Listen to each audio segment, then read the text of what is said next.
आत्मीय भाइयों और बहनों, विराट ब्रह्म की झरोखे से झांकी। लेखक श्री राम शर्मा आचार्य।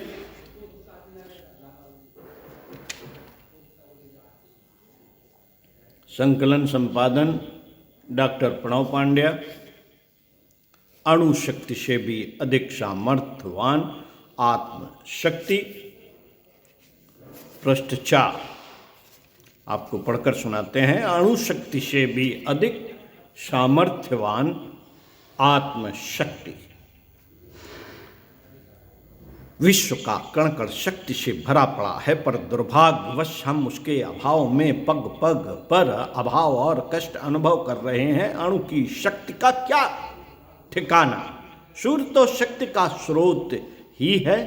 गामा किरणें, कॉस्मिक किरणें, रेडियो किरणें, एक्स किरणें प्रभृति कितनी ही शक्ति धाराएं लोक लोकांतर से इस पृथ्वी पर आती रहती हैं। उनका एक बहुत छोटा अंश प्रयुक्त होता है, शेष ऐसे ही अस्त व्यस्त होकर विनिष्ट हो जाता है। शक्तिशाली बनने के लिए हमें 2 कदम उठाने पड़ेंगे। एक आसपास बिखरी हुई शक्ति का संचय, दूसरे उसका सदुपयोग। संचय कर सकने की क्षमता न होने से घोर जल वर्षा होते रहने पर भी एक बूंद पानी नहीं मिलता और हाथ मलते रह जाते हैं। इस प्रकार प्रस्तुत वस्तुओं का यदि सदुपयोग न हो सके तो भी लाभदायक स्थिति प्राप्त करने से वंचित ही रहना पड़ता है। यदि शक्ति की व्यापकता और प्रचुर मात्रा में उपस्थित से परिचित होने के साथ साथ उसका संग्रह और सदुपयोग विधान भी समझ में आ जाए तो समझना चाहिए कि हम सर्वशक्तिमान न सही अतीव शक्तिशाली अवश्य ही बन सकते हैं और आज की दयनीय स्थिति से कहीं आगे बढ़ सकते हैं। अणु के स्वरूप, बल तथा बाहुल्य पर दृष्टिपात करें तो आश्चर्य होता है कि अपने अति समीप अतिशय शक्ति भंडार प्रस्तुत हैं, किंतु उससे लाभ उठाते नहीं बन पड़ रहा।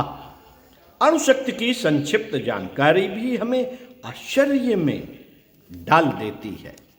अणु का आकार 1 इंच के 20 करोड़वें भाग के बराबर होता है।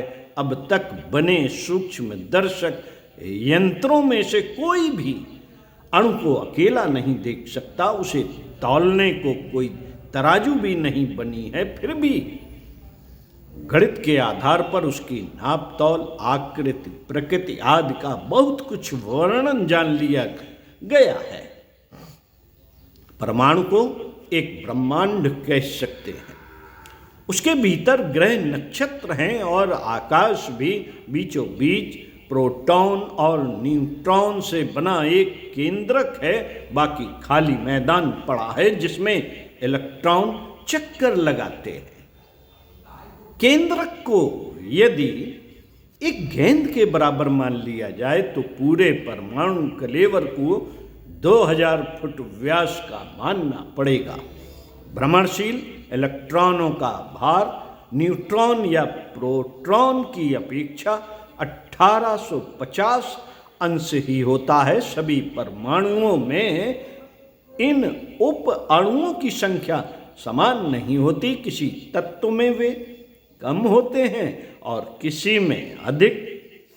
भूतकाल में यह मान्यता थी कि यह समस्त संसार 5 तत्वों से मिलकर बना है। उन 5 तत्वों के नाम पृथ्वी, जल, अग्नि, वायु और आकाश माने जाते थे, पर ज्ञान के अभिवर्धन के साथ उपरोक्त मान्यता को झुठला दिया है। नए प्रतिपादन यह बताते हैं कि पूर्व मान्यता वाले तथा कथित पंच तत्व मौलिक तत्व नहीं हैं। वे एक प्रकार से सम्मिश्रण हैं। जल कोई स्वतंत्र वस्तु नहीं, वह कुछ गैसों का सम्मिश्रण है। यही बात शेष 4 तत्वों के संबंध में कही गई है। मौलिक तत्वों के शोध प्रयास में परमाणु को अविभाज्य तत्व की मान्यता मिली हुई थी, पर पीछे उसे भी एक सम्मिश्रण सिद्ध कर दिया गया। विज्ञानी प्राउट ने उसे धनावेश और ऋणावेश दो घटकों में विभक्त बताया। धनावेश को प्रोटॉन नाम दिया गया और ऋणावेश को इलेक्ट्रॉन। पीछे क्यूरी दंपत्ति ने परमाणु में एक और तत्व की खोज की जिसे न्यूट्रॉन नाम दिया गया। उसे आवेश रहित बताया गया। सीडी टंडरसन ने इलेक्ट्रॉन के समतुल्य किंतु आवेश में विपरीत स्थित के एक और नए कण की खोज की। उसका नाम पॉजिट्रॉन पड़ा। जापानी वैज्ञानिक युकावा ने उसी परमाणु परिवार के मेशान कणों की खोज की। उन्हें पाई मेशान, के मेशान, क्यू मेशान नाम दिया गया है। परमाणु के उपरोक्त अंग प्रत्यंगों में भी अब भेद उपभेद निकलते चले आ रहे हैं। हाइपेरॉन परिवार के लिक्विडा कण, एंटा हाइपेरॉन, सिग्मा, कैस्केड, फोटॉन, न्यूट्रिनो आदि परमाणु के उपभेद इन दिनों विशेष शोध के विषय बने हुए हैं। इन मौलिक तत्वों के अतिरिक्त लगभग वैसी ही विशेषताओं से युक्त अन्य तत्व कणों का कृत्रिम सम्मिश्रण तैयार किया जा रहा है। इन सब एटॉमिक कणों की आकृति और प्रकृति में अति आश्चर्यजनक नवीनताएं प्रकट होती चली जा रही है। भावी शक्ति स्रोत के लिए इन दिनों परमाणु शक्ति पर निगाह लगी हुई है और उसका सुलभ उपयोग तलाश किया जा रहा है। आश्चर्य है कि परमाणु जैसी नगण्य इकाई, तुच्छ सी वस्तु किस प्रकार शक्ति का प्रचंड स्रोत बनकर मानवीय आवश्यकताओं की पूर्ति में महत्वपूर्ण भूमिका संपादित कर सकेगी। प्रश्न: परमाणु में शक्ति उत्पन्न करने का क्रियाकलाप है अणु विखंडन। इसके लिए मूलतः यूरेनियम का प्रयोग किया जाता है। उस पर न्यूट्रॉनुओं का आघात करने से आसानी से टूट जाता है। उपलब्ध यूरेनियम का सर्वांश विखंडन के योग्य नहीं होता। उसमें 0.71% ही विखंडनीय अंश है। शेष तो अन्य वस्तुएं ही उसमें मिली हुई हैं जिन्हें उर्वर कहा जा सकता है। प्रयत्न यह हो रहा है कि इस उर्वर अंश को भी विखंडन से सहायता देने योग्य बनाया जाए। वैज्ञानिकों की भाषा में शुद्ध अंश को यूरेनियम 225 और अशुद्ध अंश को 238 कहा जाता है। इस 238 अंश पर न्यूट्रॉनुओं का आघात करके उसे भी एक नए पदार्थ प्लूटोनियम 239 में परिणत कर लिया जाता है। इस प्रकार लगभग यह सारा ही मसाला घुमा फिरा कर परमाणु शक्ति उत्पन्न करने में प्रयुक्त हो सकने योग्य बना लिया जाता है। एक घन फुट यूरेनियम से इतनी शक्ति उत्पन्न की जा सकती है जितनी कि 17 लाख टन कोयले में अथवा 72 लाख बैरल तेल में होती है। इसे 320 खरब घन फुट प्राकृतिक गैस के बराबर भी समझा जा सकता है। अणु शक्ति का न केवल बिजली उत्पन्न करने में उपयोग है वरन कैंसर सरीखे जटिल रोगों की चिकित्सा में भी उसे प्रयुक्त किया जाता है। मुंबई बोलते हैं कि टाटा संस्थान अंग्रेजी ने इस दिशा में बहुत प्रगति की। परमाणु को अंग्रेजी में एटम कहते हैं। यह मूलतः ग्रीक भाषा का शब्द है जिसका अर्थ होता है अविभाज्य। ग्रीक में ही क्यों सर्वत्र यह मान्यता थी? अणु को पदार्थ की सबसे छोटी इकाई माना जाता है, पर अब वह लगभग 30 इकाइयों का एक प्रकार का राष्ट्रमंडल है, एक 30 ग्रह नक्षत्रों वाला परिभ्रमणशील और परिवार भी कहा जा सकता है। अणु बम, पनडुब्बियों के संचालन, बर्फ तोड़ने आदि में उसका प्रयोग काफी दिनों से चल रहा है। अतः ग्रह नक्षत्रों में यात्रा करने वाले रॉकेटों में अणु शक्ति का भारी योगदान है। आगे तो वह सर्वसाधारण की दैनिक आवश्यकताओं को पूरा करने के लिए सर्वसुलभ ही बनने जा रही है।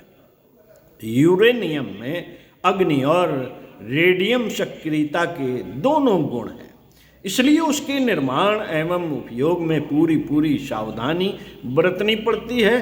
तनकसी असावधानी से भयंकर अग्निकांड हो सकता है और रेडियो सक्रियता फैल पड़े तो महाविनाश उत्पन्न कर सकती है। जहाँ यह प्रयोग होते हैं वहाँ ऐसे विशिष्ट उपकरण लगाए जाते हैं जिनसे हवा में यूरेनियम के धूलिकण जमा न होने पाए।